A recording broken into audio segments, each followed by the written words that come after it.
नमस्तेस्तु महामाये श्रीपीठे सुरपूजिते शङ्खचक्रगदाहस्ते महालक्ष्मी नमोऽस्तुते। नमस्ते गरुडारूढे कोलासुरभयङ्करी कुमारी वैष्णवी ब्रह्मी महालक्ष्मी नमोऽस्तुते। सर्वज्ञे सर्ववरदे सर्वदुष्टभयङ्करी सर्वदुःखहरे देवी महालक्ष्मी नमोऽस्तुते। सिद्धिबुद्धिप्रदे देवी भुक्तिमुक्तिप्रदायिनी मन्त्रमूर्ते सदा देवी महालक्ष्मी नमोऽस्तुते। आद्यन्तरहिते देवी आद्यशक्ति महेश्वरी योगजे योगसम्भूते महालक्ष्मी नमोऽस्तुते। स्थूलसूक्ष्ममहारौद्रे महाशक्तिमहोदरे महापापहरे देवी महालक्ष्मी नमोऽस्तुते। पद्मासनस्थिते देवी परब्रह्मस्वरूपिणी परमेशी जगन्मातर् महालक्ष्मी नमोऽस्तुते। श्वेताम्बरधरे देवी नानालङ्कारभूषिते जगत्स्थिते जगन्मातर् महालक्ष्मी नमोऽस्तुते। इति श्री महालक्ष्मी अष्टक। सुमनसवन्दित सुन्दरि माधवी चन्द्रसहोदरि हेममये मुनिगणवन्दित मोक्षप्रदायिनि मञ्जुलभाषिनि वेदनुते पङ्कजवासिनि देवसुपूजित सद्गुणवर्षिणि शान्तियुते। जय जय हे मधुसूदन कामिनि आद्यलक्ष्मी परिपालय माम्। अयि कलिकल्मषनाशिनि कामिनि वैदिकरूपिणि वेदमये क्षीरसमुद्भव मङ्गलरूपिणि मन्त्रनिवासिनि मन्त्रयुते मङ्गलदायिनि अम्बुजवासिनि देवगणाश्रितपादयुते। जय जय हे मधुसूदन कामिनि धान्यलक्ष्मी परिपालय माम्। जय वरवर्षिणि वैष्णवी भार्गवी मन्त्रस्वरूपिणि मन्त्रमये सुरगणपूजित शीघ्रफलप्रद ज्ञानविकासिनि शास्त्रनुते भवभयहारिणि पापविमोचिनि साधुजनाश्रितपादयुते। जय जय हे मधुसूदन कामिनि धैर्यलक्ष्मी परिपालय माम्। जय जय दुर्गतिनाशिनि कामिनि सर्वफलप्रदशास्त्रमये रथगजतुरगपदातिसमावृतपरिजनमण्डितलोकनुते हरिहर ब्रह्मसुपूजित सेवित तापनिवारिणि पादयुते। जय जय हे मधुसूदन कामिनि गजरूपेण लक्ष्मी परिपालय माम्। अयि खगवाहिनि मोहिनि चक्रिणि रागविवर्धिनि ज्ञानमये गुणगणवारिधि लोकहितैषिणि सप्तस्वरभूषणगाननुते सकलसुरासुरदेवमुनीश्वर मानववन्दितपादयुते। जय जय हे मधुसूदन कामिनि सन्तानलक्ष्मी परिपालय माम्। जय कमलासिनि सद्गतिदायिनि ज्ञानविकासिनि ज्ञानमये अनुदिनमर्चित कुङ्कुमधूसरभूषितवसितवाद्यनुते कनकधरास्तुतिवैभववन्दित शङ्करदेशिकमान्यपदे। जय जय हे मधुसूदन कामिनि विजयलक्ष्मी परिपालय माम्। प्रणतसुरेश्वर भारती भार्गवी शोकविनाशिनि रत्नमये मणिमयभूषितकर्णविभूषण शान्तिसमावृतहास्यमुखे नवनिधिदायिनि कलिमलहारिणि कामितफलप्रदहस्तयुते जय जय हे मधुसूदनकामिनि विद्यालक्ष्मी सदा पालय माम्। धिमि धिमि धिन्दिमि धिन्दिमि दुन्दुभिनादसुपूर्णमये घुम घुम घुम घुम घुम घुम घुम घुम शङ्खनिनादसुवाद्यनुते वेदपुराणितिहाससुपूजितवैदिकमार्गप्रदर्शयुते जय जय हे मधुसूदनकामिनि धनलक्ष्मीरूपेणा पालय माम्। इति श्री अष्टलक्ष्मीस्तोत्रः। हरिः ओम्।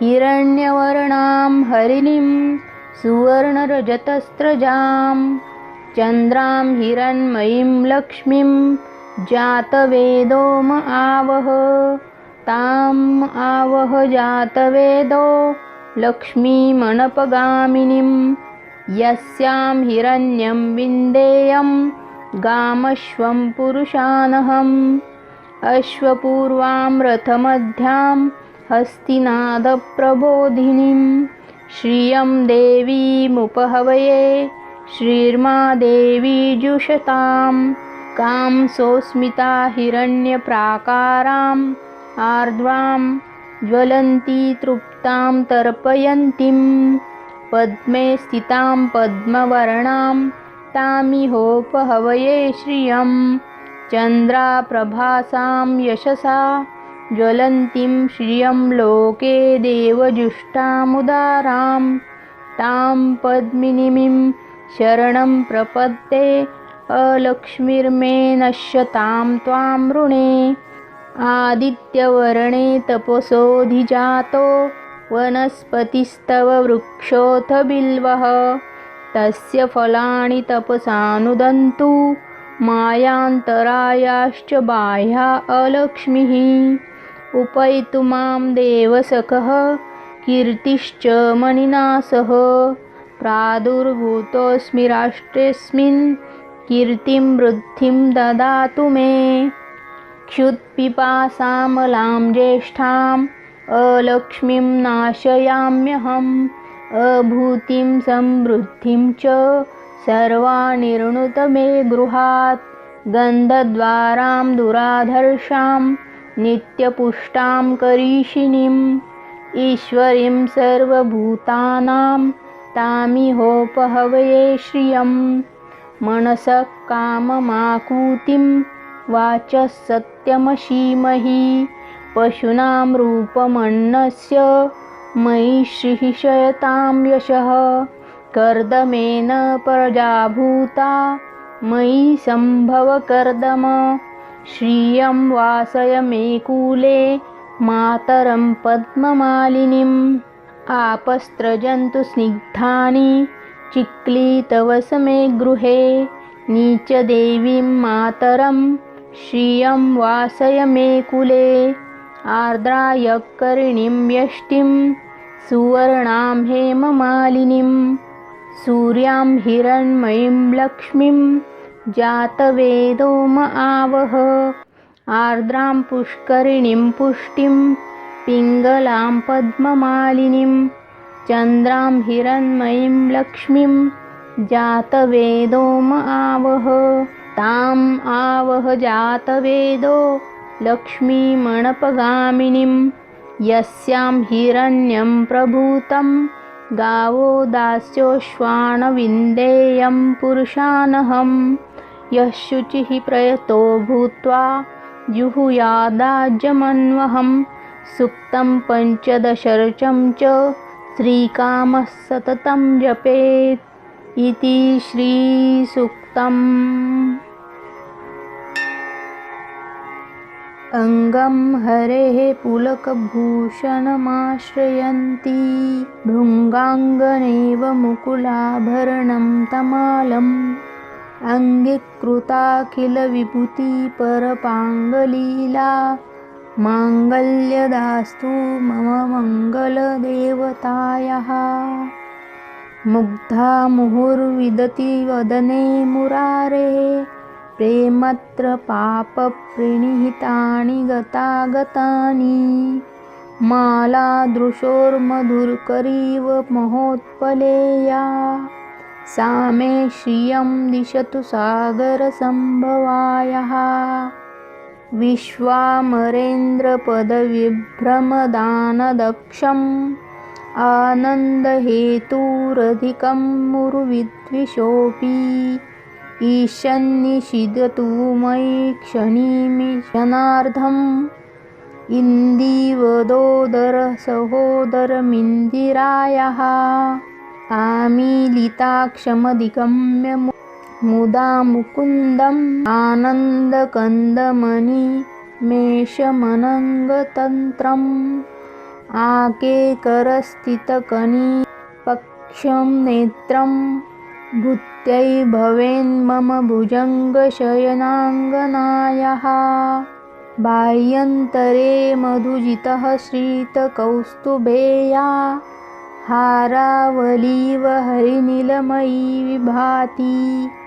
कामप्रदा भगवतोऽपि कटाक्षमाला कल्याणमावहतु मे कमलालयाः। कालाम्बुदाली ललितोरसिकैटभारे धाराधरे स्फुरति या तडिदङ्गनेव। मातु समस्तजगदां महीयमूर्तिर्भद्राणि मे दिशतु भर्गवनन्दनायाः। प्राप्तं पदं प्रथमतः किल यत्प्रभावान् माङ्गल्यभाजी मधुमाथिनी मन्मथेन मय्यापतेत्तदिह मन्थरमीक्षणार्धं। मन्दालसं च मकरालयकन्यकायाः तद्यादयानुपवनो द्रविणोऽम्बुदारम्। अस्मिन् किञ्चन विहङ्गशिशौ विषण्णे दुष्कर्मघर्ममपनीय चिराय दूरं। नारायणप्रणयिनी नयनाम्बुवाः इष्टाविशिष्टमतयोऽपि यया दयार्द्रदृष्ट्या त्रिविष्टपपदं सुलभं लभन्ते। दृष्टिः प्रयुष्टकमलोदरिदीप्तिरिष्टां पुष्टिं कृषिष्ठ मम पुष्करविष्टरायाः। गीर्देवतेति गरुडध्वजसुन्दरिति शाकम्भरीति शशिशेखरवल्लभेति। सृष्टिस्थितिप्रलयकेलिषु संस्थितायै तस्यै नमस्त्रिभुवनैकगुरोस्तरुण्यै। श्रुत्यै नमोऽस्तु शुभकर्मफलप्रसूत्यै। रत्यै नमोऽस्तु रमणीयगुणार्णवायै। शुक्त्यै नमोऽस्तु शतपत्रनिकेतनायै। पुष्ट्यै नमोऽस्तु पुरुषोत्तमवल्लभायै। नमोऽस्तु नालिकनिभाननायै। नमोऽस्तु दुग्धोदधिजन्मभूत्यै। नमोऽस्तु सोमामृतसोदरायै। नमोऽस्तु नारायणवल्लभायै। साम्राज्यदानविभवानि सरोरुहाक्षी त्वद्वन्दनानि तुरिताहरणोद्यतानि। मामेव मातरनिशं कलयन्तु मान्ये। यत्कटाक्षसमुपासनाविधिः सेवकस्य सकलार्थसम्पदः। तनोति वचनाङ्गमानसैः स त्वां मुराहृदयेश्वरी भजे। सरसिजनिलये सरोजहस्ते धवलतरांशुकगन्धमाल्यशोभे भगवति हरिवल्लभे मनोज्ञे त्रिभुवनभूतिकरी प्रसीदमह्यम्।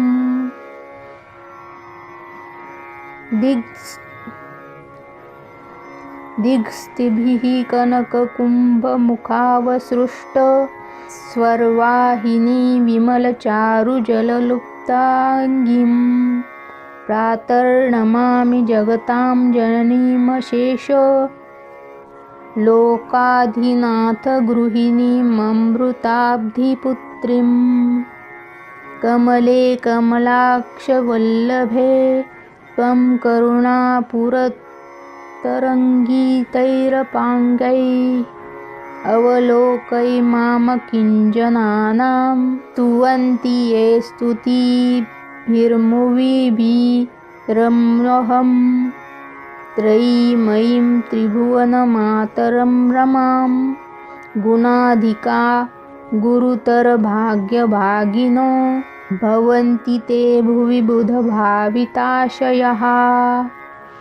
इति श्री आदिशङ्कराचार्यकृत कनकधारास्तोत्रम्।